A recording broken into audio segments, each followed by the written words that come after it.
নমস্কার বন্ধুরা, আমার চ্যানেলে তোমাদের সবাইকে স্বাগত জানাই। আজকে আমি আবার একটা নতুন রেসিপি নিয়ে হাজির হয়ে গেছি। আজকে আমি তোমাদের কড়াইশুঁটির কচুরি আর সাথে ঘরোয়া আলুর দম বানিয়ে দেখাবো। তো প্রথমেই আমি একটা মিক্সির জারে দেখো কড়াইশুঁটি নিয়ে নিচ্ছি। কড়াইশুঁটিটা যত ফ্রেশ হবে তত কিন্তু টেস্টি হবে। আর সাথে নিয়ে নিয়েছি দেখো এখানে 3 টুকরো আদা আর 4-5টা কাঁচা লঙ্কা। এটা আমরা একটু পরে পেস্ট করে নেব। তো দেখো আরেকটা পাত্রে এবার আমি কি করব, ময়দা নিয়ে নেব। এখানে আমি 2 কাপ মতো ময়দা নিয়ে নিচ্ছি। ময়দাতে এবার আমরা একটু দিয়ে নেব হচ্ছে পরিমাণ মতো নুন আর চিনি। দেখো এখানে আমি নুন দিচ্ছি, কিন্তু এটা হাতের আন্দাজে দেবে। মোটামুটি এখানে 1/2 চামচ মতো আমি নুন দিচ্ছি। আর চিনিটা একটু এটা মিষ্টি মিষ্টি হলেই ভালো হয়, এখানে 1 চামচ মতো আমি চিনি দিচ্ছি। আর চিনিটা দিলে কিন্তু এটা খুব খেতেও টেস্টি হবে। দিয়ে দেখো আমি এটা ভালো করে মেখে নেব। আর এতে আমি ময়ামের জন্য 3 চামচ মতো রিফাইন অয়েল অ্যাড করছি। তো এটা মানে যতটা ময়ম দেবে তার উপরে কিন্তু টেস্টি বেশি হবে, মানে যাতে মুখে দিলে জিনিসটা গলে যায়। এবার দেখো এই ময়ম দিয়ে ভালো করে এটাকে আমাকে মিশিয়ে নিতে হবে। ময়মটা যত ভালো দেবে তত বেলতেও কিন্তু সুবিধা হবে। এবার এটা আমরা সুন্দর করে দেখো ময়দাটার মধ্যে তেলটা মিশিয়ে নিচ্ছি। আর মাখতে মাখতে আমার মনে হলো এতে আরেকটু তেল দিলে ভালো হয়, তাই আমি আরেক চামচ তেল অ্যাড করলাম। দিয়ে আমি আবার মেখে নিচ্ছি। এবার আমি রুম টেম্পারেচারে যে হয় সেরকম মানে টেম্পারেচারের জল, মানে গরম হবে না, এমনি প্লেন জল নিয়ে নেব। জল দিয়ে দেখো আমি ভালো করে মেখে নিচ্ছি। আর একবারে বেশি জল দেওয়া যাবে না, তাতে কিন্তু বেশি নরম হয়ে গেলেও আবার মুশকিল হয়ে যাবে। তাই আমি অল্প অল্প করে জল দিয়ে ময়দাটা পুরো মেখে নিচ্ছি। যত চেপে চেপে ভালো করে মাখবে, মাখা যত ভালো হবে তত কিন্তু ভালো ফুলবে। এইবার আমি আরেক চামচ রিফাইন অয়েল এর ওপরে দিয়ে ময়দাটাকে কিন্তু আমি এবার রেস্টে রেখে দেব। দেখো এবার আমি একটা থালা দিয়ে চাপা দিয়ে দেব। গায়ে তেলটা মাখিয়ে রাখলে কি হবে, জিনিসটা ওপরের যে স্কিনটা সেটা শুকিয়ে যাবে না। এইবার আমি যে কড়াইশুঁটিগুলো নিয়ে নিয়েছিলাম সেগুলো মিক্সিতে পেস্ট করে নিচ্ছি, এবং পেস্টটা কিন্তু খুব ভালো মতো করতে হবে, নালে কিন্তু যখন আমরা বেলবো তখন কিন্তু এটা মানে ফেটে যাবে কচুরিটা। তাই দেখো আমি একদম মিহি করে এটা পেস্ট করে নিয়েছি। এবার আমি একটা প্যানে এখানে সর্ষের তেল নিয়ে নিয়েছি। সর্ষের তেলটা একটু ভালো করে গরম করে নিতে হবে, নাহলে সর্ষের তেলের একটা কাঁচা গন্ধ ছাড়বে। তেলটা যেই গরম হয়ে যাবে এতে আমরা কি করব, কালো জিরা ফোড়ন দিয়ে দেব। কালো জিরা ফোড়ন দিয়ে এবার এতে আমরা দিয়ে দেব হচ্ছে একটু জোয়ান। জোয়ানটা কিন্তু দেওয়ার সময় দেখো আমি হাতে একটু ক্রাশ করে দেব, তাতে কি হবে, এর গন্ধটা খুব ভালো উঠবে তেলে আর কি। দিয়ে এবার তারপরে আমরা অ্যাড করব এতে হিং। এবার কড়াইশুঁটির কচুরিতে কিন্তু হিংটা মাস্ট। হিংটা দিলে এটার গন্ধটা খুব ভালো আসবে। দিয়ে দেখো আমি ভালো করে তেলে এটা মিশিয়ে নিচ্ছি, যাতে পুরো তেলে গন্ধটা ছড়িয়ে যায়। দিয়ে এবার ভালো করে নেড়ে চেড়ে আমরা যে পেস্টটা করে রেখেছিলাম সেটা এটার মধ্যে দিয়ে দেব। কড়াইশুঁটিটা মানে যত মানে মিহি হবে পুরটা কিন্তু তত ভালো হবে। দেখতেই পাচ্ছ একদম পুরো পেস্ট করেছি আমি। আর এতে এবার আমি নুন আর চিনি অ্যাড করব। নুন আমি এখানে ধরো 1 চামচ মতো দিয়েছি। আর চিনি তারপরে দিচ্ছি হলুদ। হলুদ দিয়ে দেবো একটু। হলুদ দিয়ে এবার আমরা এতে চিনি অ্যাড করছি। চিনিটা আমি হাতের আন্দাজে দিচ্ছি, মোটামুটি এখানে 1 চামচ মতো আছে। দিয়ে এবার এটাকে ভালো মতো নেড়ে চেড়ে মিশিয়ে নিতে হবে।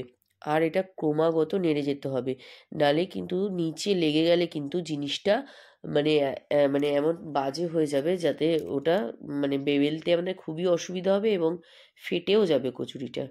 দেখো আমি ক্রমাগত নাড়ছি যাতে এটা দলা পাকিয়ে না যায়। নেড়ে চেড়ে এটাকে কিন্তু মোটামুটি একটা গ্রেভি গ্রেভি যেই হয়ে আসবে, হ্যাঁ তখনই আমরা মানে আস্তে আস্তে কি করব, এটা নিভিয়ে দেব। কারণ পুরো যদি আমরা এটাকে টানিয়ে নিই তাহলে কিন্তু ঠান্ডা হলে এটা আরও টেনে যাবে, তখন আমাদের বেলতে অসুবিধা হবে। দেখো আমি এরকম একটা গা মাখা হয়ে এলে তখন নামিয়ে নেব। এবার আমরা আলুর দমটা করার জন্য আরেকটা প্যানের মধ্যে সর্ষের তেল নিয়ে নিচ্ছি।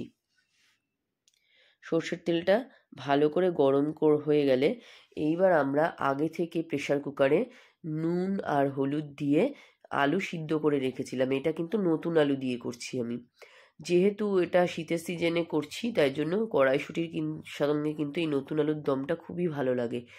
তো আর একদম সিম্পলভাবে করব আমি আলুর দমটা, বেশি কিছু মশলা আমি এতে ইউজ করব না, যেহেতু কড়াইশুঁটির কচুরিটা একটু মানে একটা হেভি আইটেম, তার জন্য তার সঙ্গে কিন্তু আমি এখন সিম্পল আলুর দম করছি, একদম নিরামিষ।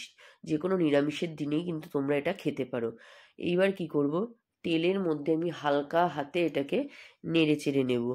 তাতে কি হবে, মানে প্রতিটা আলুর গায়ে তেলটা লেগে গেলে কিন্তু মানে একটা হালকা ভাজা হবে। হ্যাঁ, আর এটা আমি কড়া ভাজা করব না, তাতে কিন্তু আবার মশলাটা ঢুকবে না এর মধ্যে, এবার শক্ত শক্ত হয়ে যাবে। তাই আমি হালকা নেড়ে চেড়ে মোটামুটি একটু তেলের মধ্যে ফ্রাই হলে আমি এটাকে তুলে নেব। দেখো আমি খুন্তি দিয়ে দেখে নিচ্ছি কতটা ভাজা হয়েছে, তোমরা বুঝতেই পারছো খুব কড়াভাবে আমি ভাজিনি। এবার আমি আলুগুলোকে একটা পাত্রে তুলে নিচ্ছি। আর এই যে আলুর দমটা, এটা কিন্তু তোমরা মানে একটু ঝোল ঝোল করলে তোমরা ভাতের সঙ্গেও খেতে পারো, এছাড়া লুচি পরোটা যে কোনো কিছুর সঙ্গে দারুণ যায় এটা। বা তোমরা নিরামিষের দিনে ফ্রাইড রাইস পোলাও সব কিছুর সঙ্গেই খেতে পারো। তো আরেকটু আমি এর মধ্যে সর্ষের তেল অ্যাড করে দিলাম, দিয়ে এতে আমি এবার কালো জিরা দিয়ে দিচ্ছি, দিয়ে ভালো করে এবার নেড়ে চেড়ে আমি এর মধ্যে কি করব, আগে থেকে আমি কিছুটা মানে টমেটো কেটে রেখেছিলাম, সেই টমেটোটা এর মধ্যে অ্যাড করে দিচ্ছি, দিয়ে এবার ভালো করে নেড়েচেড়ে নেব। আমি কিন্তু টমেটোটা সবসময় তেলের মধ্যে দেওয়ারই চেষ্টা করি, তাতে কি হয় টমেটোটা খুব ভালোভাবে গলে যায়, আর ঝোলের রঙটাও কিন্তু খুব সুন্দর আসে। তোমরা এটা করে দেখতে পারো। দেখো অলরেডি কিন্তু এটা তেলে কালার ছাড়া শুরু হয়ে গেছে। আর আমি একটু নুন দিয়ে আবার ঢেকে দিলাম। নুন দিলে কিন্তু খুব সুন্দরভাবে টমেটোটা দেখবে গলে যাবে, ঝোলের মধ্যে আর বোঝা যাবে না। আমি কিন্তু টমেটোর পিউরি করি না, আমি এরমভাবেই টমেটোটা ইউজ করি প্রতিটা রান্নায়। তো দেখো অলরেডি কিন্তু তেলে সুন্দর কালার চলে এসেছে। এইবার আমি এতে দুটো তেজপাতা অ্যাড করছি, যেহেতু নিরামিষ আলুর দম। দিয়ে এবার তেজপাতাটা দিয়ে এবার ভালো মতো আমি নেড়ে চেড়ে এটাকে একটু টমেটোটাকে একটু ঘাটা ঘাটা করে দিচ্ছি। এইবার আমি এতে কি করব, মশলাগুলো অ্যাড করব। এতে আমি আদা আর পাকা কাঁচা লঙ্কা, আমি কিন্তু রান্নায় সবসময় পাকা কাঁচা লঙ্কা ইউজ করি, আমি শুকনো লঙ্কা ইউজ খুব কম করি। তো সেটা আমি মিক্সিতে পেস্ট করে রেখেছিলাম, সেটা দিয়ে দিলাম। আর এরপরে আমি দিয়ে দিচ্ছি 2 চামচ জিরের গুঁড়ো আর 1 চামচ ধনের গুঁড়ো, দিয়ে এবার ভালো করে আমি এটা নেড়ে চেড়ে মশলাটা মিশিয়ে নেব।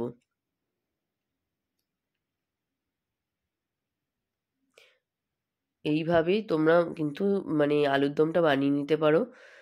দেখো আমি এবার এতে আমি নুন হলুদ এগুলো অ্যাড করব প্রয়োজন মতো। এই নুন হলুদটা কিন্তু তোমরা তোমাদের প্রয়োজন মতো দেবে, মানে কে কতটা পরিমাণে করছো সেই হিসাবে। আমি এখানে 1 চামচ মতো নুন আর 1 চামচ মতো হলুদ দিলাম, আর নুন হলুদটা বুঝে দিতে হবে, কারণ আমি এখানে ঝোলে কিন্তু সেই জলটাই ইউজ করব যেটা দিয়ে আমি আলুটা সিদ্ধ করে রেখেছিলাম। ওখানে অলরেডি আমি নুন হলুদ দিয়ে আলুটা সিদ্ধ করেছি, তাই ওই জলের মধ্যে কিন্তু বেশ খানিকটা নুন রয়েছে, তো সেটা মাথায় রাখতে হবে। এবার আমি ভালো করে এটাকে কষিয়ে ঢেকে দিচ্ছি যাতে মশলাটা ভালো মতো সিদ্ধ হয়ে যায়। এইবার আমি নেড়ে চেড়ে এটা ভালো মতো কষিয়ে নিচ্ছি। দেখো ভালো করে ঘেঁটে ঘেঁটে এটাকে মিশিয়ে নিতে হবে।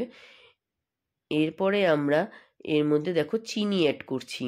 চিনিটা যে যেরকম মিষ্টি খাও, আমি বারবারই বলি, এখানে আমি 1 চামচের থেকে একটু কম দিয়েছি চিনি। আর দিয়ে দেবো হচ্ছে, যেহেতু এটা নিরামিষ আলুর দম আর শীতকালে, তাই কড়াইশুঁটি তো অবশ্যই দিতে হবে। আর কড়াইশুঁটিটা খুব কালারফুল একটা সবজি, দেখো দিতেই কত সুন্দর হয়ে যায় জিনিস। তো কড়াইশুঁটি দিয়ে এবার এটাকে নাড়িয়ে চাড়িয়ে ভালো করে মিশিয়ে নিচ্ছি। দিয়ে এবার দেখো আমি আগে থেকে যে আলুগুলো ভেজে রেখেছিলাম, আমার কিন্তু মশলাটা কষে এসছে। এবার আমি সেই আলুগুলোকে আস্তে আস্তে অ্যাড করে দেব। তো আমি আবার একটু ঢেকে দিয়েছি মাঝখানে। এবার খুলে কড়াইশুঁটিটাও সিদ্ধ হয়ে গেছে, যদিও আগে থেকে একটু সিদ্ধ করা ছিল, তাহলেও আমি আবার একটু মশলাটা যাতে মানে একটু ভাজা ভাজাও হয় আর কড়াইশুঁটিটাও যাতে ভালো মতো এর সঙ্গে মিশতে পারে, তাই জন্য দিয়ে ঢেকে দিয়েছিলাম। দেখো এবার আমি আলুগুলো অ্যাড করে দিচ্ছি। আলুগুলো অ্যাড করে দিয়ে এবার মশলাটা কিন্তু আলুর গায়ে ভালো করে মাখিয়ে নিতে হবে। আর তোমরা চাইলে এটা একটু বেশি ঝোল দিয়েও করতে পারো, আর নালে গামাখাও করতে পারো, যে যেরকম পছন্দ সে অনেকে আছে কিন্তু একটু ঝোল পছন্দ করে, তারা একটু ঝোল দিয়ে দেবে বেশি করে। আর যারা একটু কষা কষা পছন্দ করো তারা কিন্তু এরকমই রাখতে পারো। তো আমি এখানে বলেইছি আগে যে আগে থেকে যে সিদ্ধ করা জলটা ছিল, আলু সিদ্ধ করা জল, সেই জলটা আমি এখানে 1 বাটি মতো দিয়ে দিলাম। আমি বেশি জল ইউজ করছি না, আমি যেটুকুনি জল ইউজ করছি আবার একটু আমি টানিয়ে নেব, যাতে মানে গা মাখা একটা ভাব হবে। খুব বেশি ঝোল আমি এখানে দিচ্ছি না। দিয়ে আমি আবার ঢেকে দিলাম যাতে এটা ভালো মতো ফুটে ওঠে। দেখো এটা ফুটে উঠেছে। তো আমার আলুর দম কিন্তু মোটামুটি এখানে রেডি হয়ে গেছে। এরপরে আমি এখানে ধনেপাতা অ্যাড করছি। আর তোমরা যদি কেউ চাও এর মধ্যে ঘি গরম মশলা অ্যাড করতে পারো, কিন্তু আমি আগেই বললাম যে একদম সিম্পল পদ্ধতিতে করব এটা আমি, যার জন্য আমি বেশি মশলা ইউজ করব না, আর ঘি গরম মশলা দিলে একটু রিচ হয়ে যায়, তাই জন্য আমি শুধু ধনেপাতাটাই ইউজ করছি। এবার আমি আগে থেকে যে ময়দাটা মেখে রেখেছিলাম সেটা আমি হাত দিয়ে এবার ভালো মতো মেখে নেব, যাতে কচুরিগুলো খুব ভালো মতো ফুলে ওঠে এবং আমার বেলতেও যাতে খুব সুবিধা হয়। দেখুন ভালো করে আবার কিছুক্ষণ ধরে এটাকে মেখে নিচ্ছি। মেখে এবার আমি লেচি কেটে নেব। লেচিটা কিন্তু এটা মানে লুচির থেকে একটু বড় করতে হবে, কারণ এটা আমি পুর দেব, পুর দিয়ে বেললে একটু বড় বড় মানে লেচি কাটলেই সুবিধা হবে, তোমাদের পুরটাও ভরতে সুবিধা হবে। দেখো আমি এই সাইজের লেচিগুলো কাটছি। আর লেচি কাটার সময় তোমরা হাতে কিন্তু অবশ্যই একটু তেল দিয়ে নেবে, তাহলে কিন্তু কি হবে, ময়দাটা হাতের মধ্যে আটকে আটকে যাবে না। দেখো এবার আমি কিভাবে পুরটা ভরছি তোমরা একটু খেয়াল করো। প্রথমে এটাকে ভালো মতো একটু গোল করে নিতে হবে, কারণ ময়দা কিন্তু একবার শেপ দিয়ে দিলে মানে আবার খুব অসুবিধা হয় নতুন করে শেপ দিতে। এরকম একটা বাটির মতো তৈরি করে নেব। তার মধ্যে আমরা কি করব, আগে থেকে যে কড়াইশুঁটির পুরটা করেছিলাম সেই পুরটা ভরবো। তো এখানে তোমরা চামচ দিয়ে ভরতে পারো, কিন্তু আমার একটু হাত দিয়ে করতেই সব কাজ সুবিধা হয়, তাই জন্য আমি হাত দিয়েই করছি। আর পুরটা একটু টেনেও এসেছে। তো তোমরা দেখো পুরটা কিন্তু টেনে এসছে, একটু হাত দিয়ে চেপে চেপে দিলে কিন্তু জিনিসটা ভালো হবে। এবার যতটা আমি মানে খুব ভালো পরিমাণেই এখানে পুরটা দিচ্ছি, তাতে কী হবে, যেহেতু ঘরে বানানো জিনিস, যতটা ভালো মতো বানানো যায় ততই টেস্ট বেশি হবে। এইভাবে মুখটাকে কিন্তু ভালো মতো আটকে দিতে হবে, নাহলে কিন্তু বেলার সময় জিনিসটা বেরিয়ে আসবে। আর হাত দিয়ে চেপে চেপে একটা সুন্দর করে শেপ দিয়ে দিতে হবে। আর দেখো বেলার আগে তোমরা কি করবে, এইভাবে একটু হাতে তেল নিয়ে আর মানে দুই সাইডে এরম চেপে চেপে কিন্তু পুরটাকে ছড়িয়ে নেবে। যে কোনো কচুরি বা এরম পুরি বানানোর জন্য তোমরা যদি হাত দিয়ে এরমভাবে মানে একটু চেপে চেপে ছড়িয়ে নাও, তাহলে কিন্তু জিনিসটা আর ফাটবে না। আর কি হবে, মানে পুরো কচুরিটায় মানে পুরটা ছড়িয়ে যাবে। দেখো আমি বেলেছি তাতেই বোঝা যাচ্ছে পুরো কচুরির মধ্যে কিন্তু পুরটা ছড়িয়ে গেছে। তো আমি আরেকটাও তোমাদের দেখিয়ে দিচ্ছি, দেখো কিভাবে তোমরা মানে তেল দিয়ে এটাকে চেপে চেপে নেবে, আঙ্গুলের সাহায্যে এটাকে ছড়িয়ে দেবে পুরো চারিদিকে পুরটাকে। কাজটা কিন্তু খুবই আলতো হাতে করতে হবে এবং ধৈর্য নিয়ে করতে হবে। মানে এগুলো কিন্তু খুব তাড়াতাড়ির কাজ না, মানে তোমরা যত সুন্দরভাবে করবে জিনিসটা তত ভালো হবে। দেখো এরমভাবে বেলে নেব ঘুরিয়ে ঘুরিয়ে। যে কোনো পুরি তোমরা এরমভাবে যদি বানাও দেখবে কোনো সময় ফেটে এটা বাইরে আসবে না। এবার একটা প্যানে মানে এটা যেহেতু ডুবো তেলেই ভাজবে, একটু বেশি পরিমাণেই তেল দিতে হবে। তেল দিয়ে এটা লুচির মতো কিন্তু উল্টে পাল্টে ভেজে নিতে হবে। দেখো কেমন ফুলে উঠবে, তোমরা দেখো সুন্দর ফুলে উঠেছে। এবার দু সাইডটা আমরা ভালো মতো ভেজে এটাকে তুলে নেব। তো আমাদের কিন্তু কড়াইশুঁটির কচুরিও তৈরি হয়ে গেল। তো আমার এই রেসিপিটা তোমাদের কেমন লাগলো তোমরা অবশ্যই ট্রাই করে জানাবে। তো যদি ভালো লাগে তো অবশ্যই লাইক দেবে, শেয়ার করবে আর আমার চ্যানেলটাকে সাবস্ক্রাইব করবে। এইবার দেখো আমি এটা সার্ভ করে দিচ্ছি, গরম গরম কড়াইশুঁটির কচুরি সাথে নিরামিষ আলুর দম।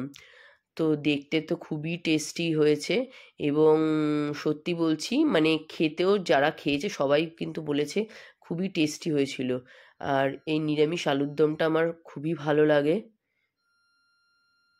দেখো অসাধারণ হয়েছে আলুর দমটা। তো এইভাবে আরেকটা আমি দেখো তোমাদের ছিঁড়েও দেখিয়ে দিচ্ছি কত সুন্দর হয়েছে জিনিসটা। এইভাবে তোমরা অবশ্যই বানাবে। তো আমার সঙ্গে থাকার জন্য অসংখ্য ধন্যবাদ।